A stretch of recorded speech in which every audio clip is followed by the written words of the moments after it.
Hello, I am Muhammad Kamran Halil from the YouTube channel The Physics Gurus. Yes, we have already discussed the topic related with the O-level physics 5054 current electricity. We will proceed now towards the next topic is the Ohm's law. What this law states. If we will consider from the daily life, then if we have a one cell, then it means it contains less current. If we will have two cells, it means that we have more current. It means that when we will increase the voltage, the current will also increase, and when we will decrease the voltage, the current also decrease. So the statement of the Ohm law is very simple, that this law states that the voltage and the current are directly proportional to each other, but there should be one condition. If you will write down up to this point, you will get only 1 mark from this definition. So always write down the complete definition, that the voltage and the current are directly proportional to each other but at constant temperature. So guys, if you will write down this statement, you will get exact 2 out of 2 marks for this definition. The voltage is directly proportional to current and V equal to IR. This is the formula which we have already learned in the previous topics as well. So the other formula, R equal to V over I and I that is equal to V over R. One thing more, that the resistance of a conductor and the temperature are directly proportional to each other. When the temperature increase, the resistance will also increase, and when the temperature decrease, the resistance will also decrease.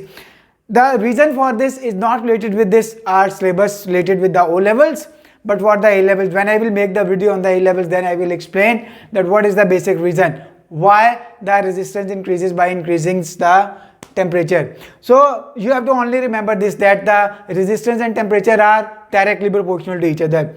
Now how can we verify the Ohm's law? The diagram which we have already drawn in the previous topic, it consists of a cell or the power supply, then ammeter in series, the rheostat, and then the resistance, unknown resistance which we do not know, and then the V, the voltmeter. Voltmeter is always attached in parallel. Okay, so before starting this experiment, what was the precaution? I have told to you that the precaution is that make the variable resistance at its maximum value and then start this experiment. So after having the some values from the table, we can draw the graph related with the voltage and the current.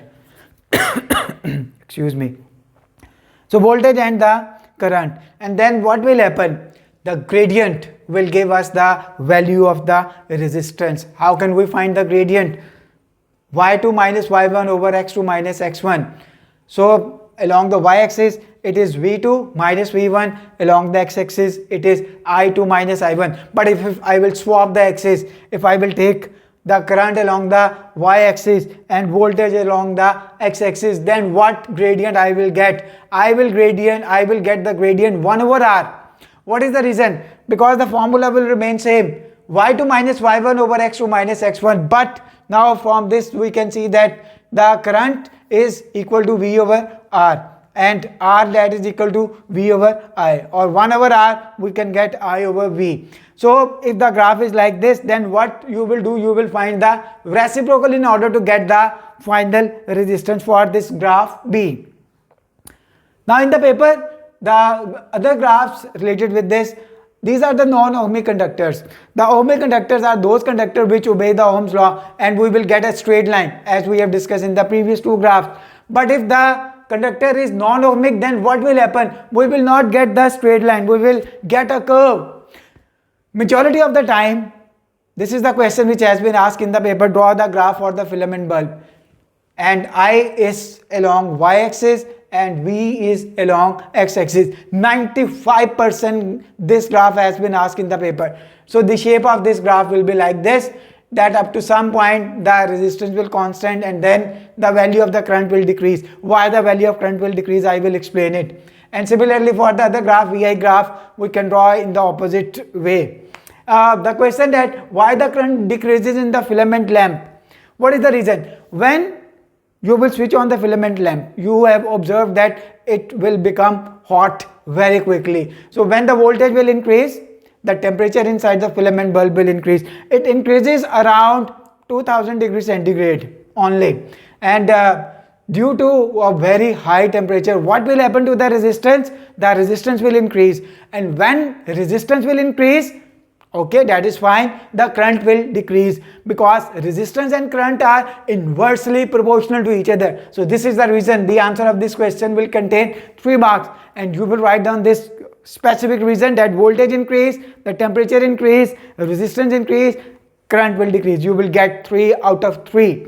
And then the other one is the graph is related with the thermistor. In the thermistor, what happened? That when temperature increase, the resistance will decrease, and when the temperature decrease, the resistance will increase. So there is a vice versa phenomena in this.